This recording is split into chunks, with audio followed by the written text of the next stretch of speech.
We are currently exploring normalizing relations with Syria's new government, as you know, beginning with my meeting with President Ahmed al-Shara. I am also ordering the cessation of sanctions against Syria to give them a fresh start. It gives them a chance for greatness. The sanctions were really crippling, very powerful. So that's a major policy shift in the Middle East. President Trump meets with Syria's new president in Saudi Arabia earlier this morning, and this comes a day after Trump pledged to lift all sanctions against Syria. Joining us now is New York Post contributor Douglas Murray. He's got a best-selling book out, and we're glad to have you here. I just want to play one more thing from President Trump receiving a standing ovation after making that announcement. I will be ordering the cessation of sanctions against Syria in order to give them a chance at greatness.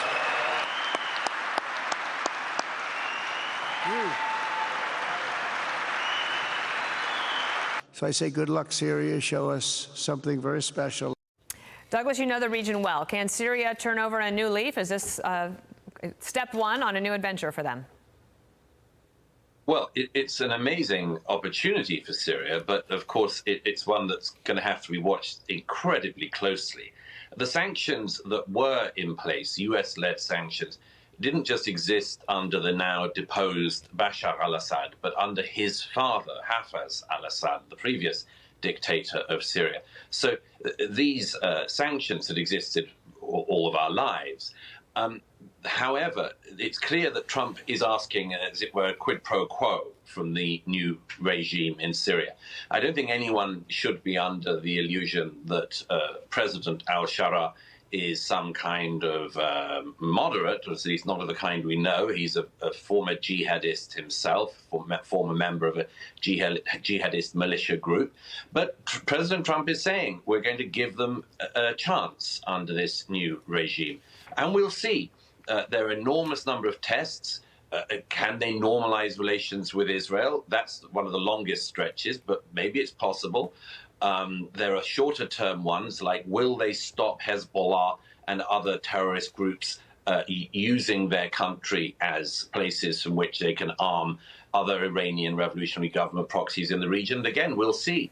If they can do those sorts of things in the short term, then there's a lot of gains for Syria.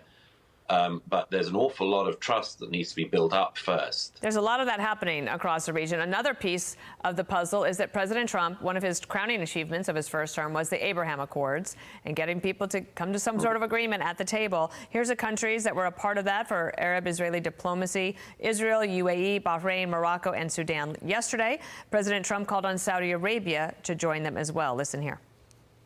It's been an amazing thing, the Abraham Accords, and it's my fervent hope, wish, and even my dream that Saudi Arabia, a place I have such respect for, especially over the last fairly short period of time, what you've been able to do, but will soon be joining the Abraham Accords. I think it'll be a tremendous tribute to your country, and it will be something that's really going to be very important for the future of the Middle East.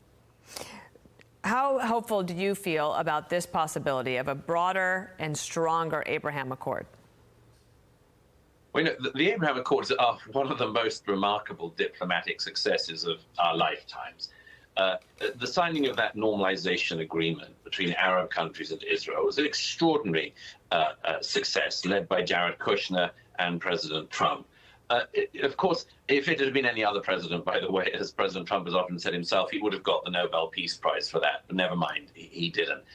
It was always the aim that Saudi Arabia would be one of the next countries, if not the next country, to come on. President Biden, in his time in office, had such a loathing of President Trump's diplomatic successes that he didn't add Saudi Arabia to the Accords, even if he could have done. He didn't try. And so, yes, this was always one of the early aspirations of the second Trump term. If Saudi Arabia can join the Accords or get an Abraham Accords plus of their own, this would be an enormous step for Saudi Arabia as well as the region. And there are two things, really, that it signals. One is that countries like Saudi Arabia recognize that the state of Israel, after almost 80 years in its modern incarnation, is not going anywhere. It's here to stay. It's part of the region, and everyone should try to learn from each other. The second thing, of course, is it highlights the fact that the odd man out in the region is the terrorist-sponsoring country of Iran, and they will be more and more isolated the more countries join these accords. Indeed. Douglas Murray, thank you so much. You're joining us from London, and we appreciate that today. Thank you. Great pleasure. Thank you. So back. Hey everyone, I'm Emily Campagno. Catch me and my co-hosts Harris Faulkner and Kaylee McEnany on Outnumbered every weekday at 12 p.m. Eastern, or set your DVR. Also, don't forget to subscribe to the Fox News YouTube page for daily highlights.